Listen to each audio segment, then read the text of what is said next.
Seguimos con los problemas pares, ahora de la segunda página de la ficha. Vamos a ver qué es más de lo mismo. Leamos, en el interior de un neumático de automóvil el aire se encuentra a una presión de 2,2 atmósferas y a una temperatura de 20 grados. 20 grados, ¿vale? Sin pensarlo, yo le sumo 273, que son 293 Kelvin, ¿vale? Pasamos a Kelvin inmediatamente.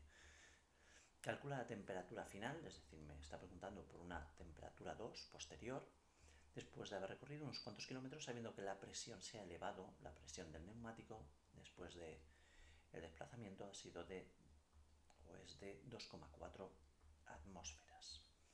Aquí tenemos los datos. El volumen del neumático se supone constante, que es el mismo, por lo tanto, fijaros, al ser el volumen constante, esto me informa que se trata de la segunda ley, que es la ley de Gay-Lussac. ¿Qué expresión tiene la ley de Gay-Lussac? Pues es simplemente P1T1, P2T2. ¿Vale? Sustituimos en la expresión y será 2,2 partido 293 y 2,4 partido X. ¿Cómo se resuelve esto? Para no complicaros cuando veáis dos fracciones así, recordad que dos fracciones son equivalentes cuando la multiplicación en cruz nos da el mismo resultado. Es decir, un ejemplo. Dos fracciones son equivalentes cuando, por ejemplo, estas dos. 2 4, 5 partido 10, 2 cuartos y 5 décimos. Es lo mismo porque al multiplicar 4 por 5 y 2 por 10, el resultado es el mismo, es decir, 20 al multiplicar en diagonal. Por lo tanto, multiplicamos en diagonal aquí y dividimos por el que queda suelto, ¿de acuerdo? Es decir, vamos a hacer esto. Sin complicarnos, multiplicamos 2,4 por 293 entre 2,2. ¿Vale? Hacemos ese cálculo con nuestra calculadora. 2,4 293 entre 2,2 y el resultado da 319,64. 319,64. ¿Vale? Estos son Kelvin. Estamos hallando la temperatura en Kelvin. ¿Vale? El resultado que me da aquí la solución pone 319 grados Celsius, pero bueno, parece que está equivocado. Esto tiene que ser Kelvin. ¿De acuerdo? Muy bien, pasamos al siguiente ejercicio, al 4.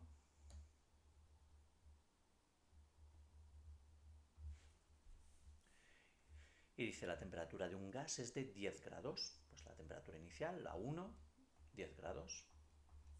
Paso a Kelvin, por lo tanto, 283. Cuando el volumen es de 2 litros. Volumen 1, 2 litros.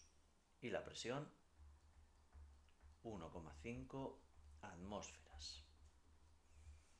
Determina el valor que alcanza la temperatura, me está preguntando por la temperatura posterior, en un instante posterior, si el volumen se duplica, es decir, el volumen 2 va a ser de 2 a 4 litros, se duplica.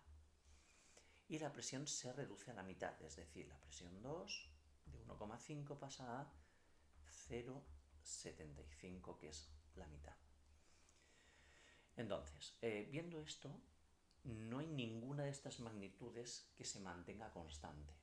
A priori, ¿vale? Tenemos que calcular T1, T2, tenemos que calcularla, pero va a variar. Cuando vemos que no hay ninguna magnitud que se mantenga constante, tenemos que usar la ecuación general de los gases, es decir, esta, la que combina las tres leyes, que sería esta, P1V1 partido T1 y P2V2 partido T2. Esta es la expresión general, ¿vale? Una combinación de las tres. Sustituimos los datos, P1 será 1,5, V1 pone 2, la temperatura 283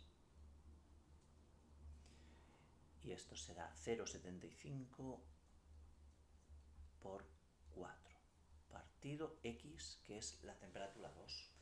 Lo mismo, vamos a multiplicar en cruz, pero bueno, antes de multiplicar vamos a hacer 4 por 0,75, esto da 3, y esto da también da 3, ¿no? Por lo tanto, si esto da 3, esto da 3, se simplificaría, X es 283 Kelvin. Si le restamos 273 para pasar a Celsius, pues queda justo 10 grados Celsius, que es el resultado que aparece en la solución. Por lo tanto, vemos que con esta variación de volumen, duplicando el volumen y disminuyendo la presión a la mitad, vemos que la temperatura se mantiene constante, ¿vale? Pero el detalle está que en este ejercicio hemos usado por primera vez la ecuación general de los gases ideales.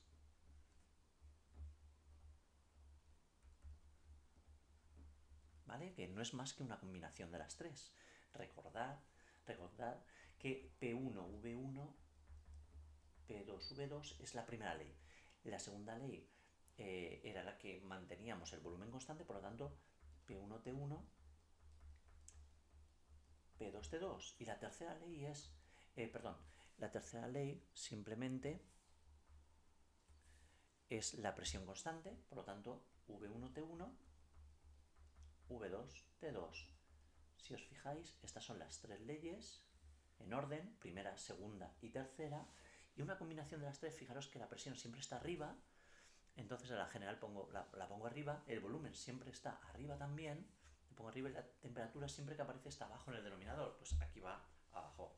Se ve claramente que es una combinación. Bueno, pasamos al ejercicio 6. Dice: en un recipiente de 150 centímetros cúbicos, ese es el volumen, 150 centímetros cúbicos, recordad que esto son mililitros, por lo tanto es lo mismo que 0,15 litros. ¿Vale?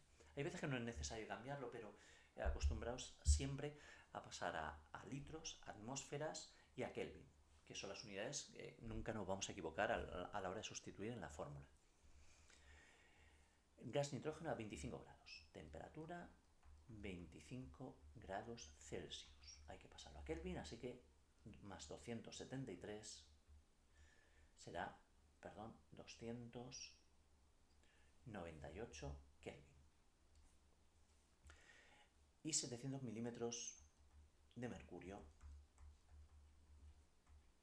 que para pasarlo a atmósferas hay que dividirlo por 760, que es una atmósfera. Hacemos ese cálculo, 700 entre 760, y son 0,92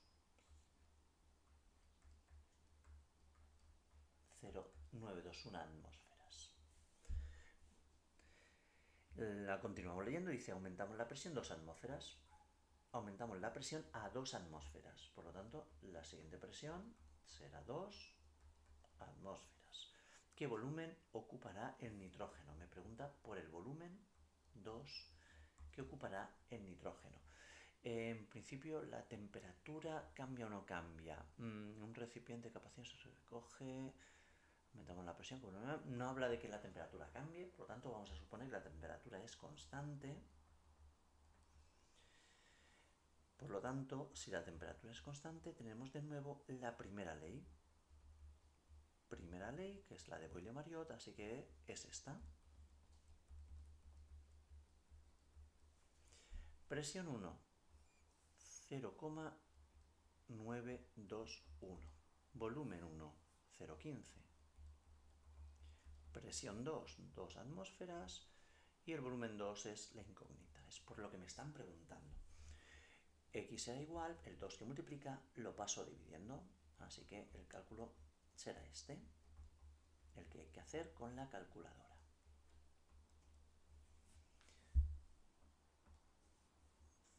0,921 por 0,15 y dividimos entre 2. Y el resultado da 0,069. 0,069. Esto, que es un volumen, viene dado en litros, que equivale a los 69 mililitros o centímetros cúbicos que aparece aquí en la solución. Bueno, pues hemos hecho estos 3 ejercicios de la segunda página.